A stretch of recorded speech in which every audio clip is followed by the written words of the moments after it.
Justice इंसाफ करो हमारे साथ इंसाफ करो इंसाफ करो इंसाफ करो हमारे साथ इंसाफ करो हमारे जस्टिस हमारे साथ इंसाफ करो इंसाफ करो इंसाफ करो इंसाफ करो इंसाफ करो हमारे साथ इंसाफ करो।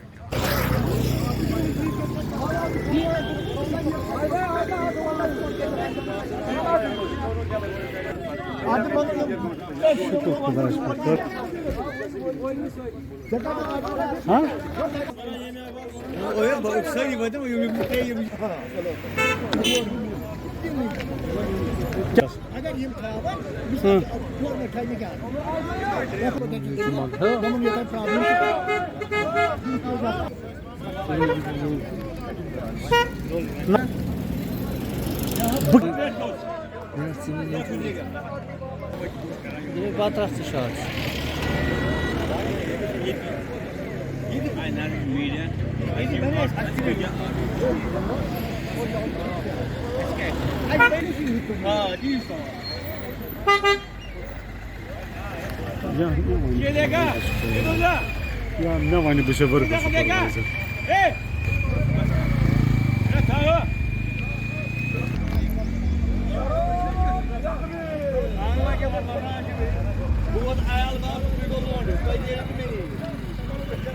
मेरा नाम फेरोज खान है। मैं गोल्डी बाग वेलुडर का रहने वाला हूँ। मसला हमारे रिक्शे मतलब ऑटो रिक्शे का है, हमें यहाँ पे नहीं छोड़ रहे हैं। ये मतलब गाड़ी वाले टाटा गाड़ी सोमो वाले ये हमको यहाँ पे नहीं छोड़ रहे हैं, हमें धमकी दे रहे हैं। बताएं यहाँ पे हम ऐसे जो सबको आपका फोटो डालेंगे, आपका ये करेंगे, तो हमने इनका क्या बिगाड़ा है? ये भी रोजी रोटी कमाते हैं, हम भी रोजी रोटी कमाते हैं, तो ये लोग हमें धमकी दे रहे हैं। ये बोलते हैं हम आप उनको रिक्शे के ये तवेरे के नीचे करेंगे। जब इनका राज है तो फिर हमको ऑटो साहब हमारे कोई भी निकाले कि हम क्या करें रिक्शे को, या तो हमें पेट्रोल दे, हमें आग डालेंगे, इसको जलाएंगे, और क्या करें? और हमारे पास और कोई गुजारा है नहीं से बगैर। हम चलते रुपए 300-400 रुपए दिन को कमाते हैं, उससे 300 रुपए दिन का बैंक वालों को चढ़ते हैं।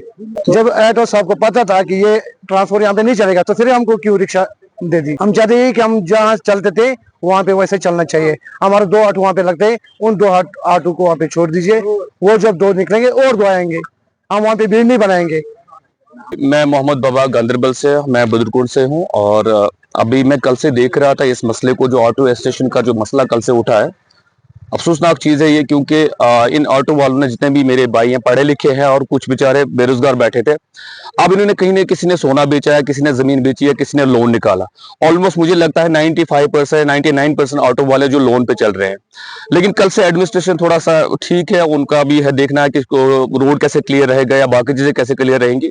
लेकिन मेरा आरटीओ साहब से इतना मोतबाना गुजारिश है, अगर आपने 1050 ऑटो यहाँ पे परमिशन दिया, उनको रूट परमिट दे दिया, बाकी चीजें दे दिया, उनको अकोमोडेट कैसे करें?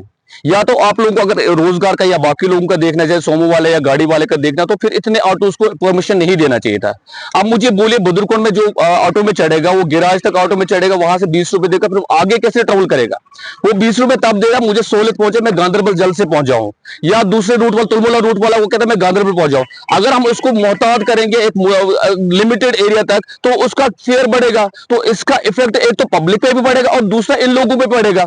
आप मुझे बोलिए, आप ये कह रहे हैं कि चलो ई रिक्शा का या ऑटो का जो था ज्यादा मेन सिटी में, रूरल एरियाज में ऑटो का लफ्ज़ काम ही नहीं कोई। लेकिन हमारे पास ट्रांसपोर्ट के वसाइल नहीं थे। हमें आरटीओ साहब के पास बहुत बार गया, जो पुराने वाले आरटीओ साहब, कि हमें बुदरकुंड में ट्रांसपोर्ट फैसिलिटी प्रोवाइड करें। लेकिन अब वहां के नौजवानों ने एक रास्ता चुना बेरोजगार बैठ के, कि नहीं हम लोग ऑटो इसमें आए, ट्रांसपोर्ट लाइन में आए। अब उन्होंने लोन निकाल के, बाकी चीजें निकाल के एक दूसरे लाइन में आ गए। अब देखना पड़ेगा, डिस्ट्रिक्ट एडमिनिस्ट्रेशन को, डीसी साहब को इसमें इन्वॉल्वमेंट करनी चाहिए। हमारे यहाँ पे बहुत अच्छे ऑफिसर हैं, एसएसपी साहब, उनको भी इसमें इन्वॉल्वमेंट करनी चाहिए और एक जेन्युइन, एक जामिया, एक प्रोग्राम देना चाहिए, ताकि जिसमें ऑटो वाले भी सेट्स में हो, सोमो वाले भी सेट्स में और दूसरे ट्रांसपोर्ट भी सेट्स में। सबकी रोजगार की जिम्मेदारी होती है, कंसर्न जो अथॉरिटीज होती है उनको होती है। खासकर ये जिम्मेदारी आयद होती है आरटीओ साहब पे, कि वो इनको कैसे अकोमोडेट करे। या तो इतने सारे ऑटोज का परमिशन नहीं देना चाहिए था। अगर इन लोगों को आपने किसी चीज में धकेला, इसको इनको किसी ट्रांसपोर्ट में लाया, अच्छी चीज में लाया, अब इनका सोचना पड़ेगा। अभी 3 दिन से बेरोजगार बैठे हैं, प्रेशर है, जो लाइन ऑर्डर पे भी प्रेशर है कि यहाँ पे जी जाम होता है या भोग भाग चीजें, लेकिन कल अगर इन्होंने एक अच्छा जो गाइडलाइंस मिली थी इनको कल उस पे फॉलो किया, लेकिन आज दूसरे लोग आगे इनके साथ गाली गलौज किया और मारपीट पे उतर आए, जो चीज ठीक नहीं है। अगर इनको कल कुछ गाइडलाइंस मिले थे एडमिनिस्ट्रेशन की तरफ से, इन्होंने उनको फॉलो किया। ये यहाँ पे बैठेंगे, 2 ऑटो लगाएंगे वहां पे, और जब ऑटो वहां से एक बंदा कॉल करेगा जो इनको ऑपरेट करेगा वहां पे कि भाई ऑटो यहाँ पे कोई नहीं, आप एक ऑटो, वहां पे जैमिंग नहीं होगी। ठीक है, एडमिनिस्ट्रेशन ने एक अच्छा कदम उठाया, लेकिन अब देखना पड़ेगा कि इनको कैसे अकोमोडेट करेगा।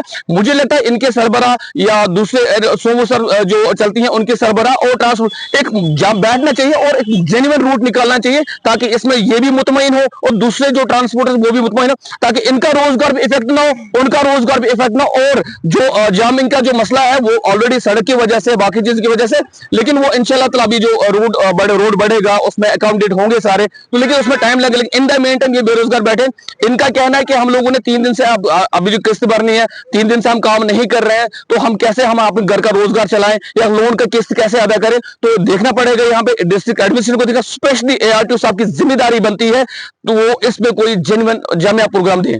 जनाब नजीर अहमद रतर सोजान गांधरबल सह आटो वमत ये बेकार रोदम सुनिस ताम आटो चलावान ये गांधरबल मज अचाना सख्ती सोमो वल टाटा बस वल यमो कोर सोन रोजगार बंद।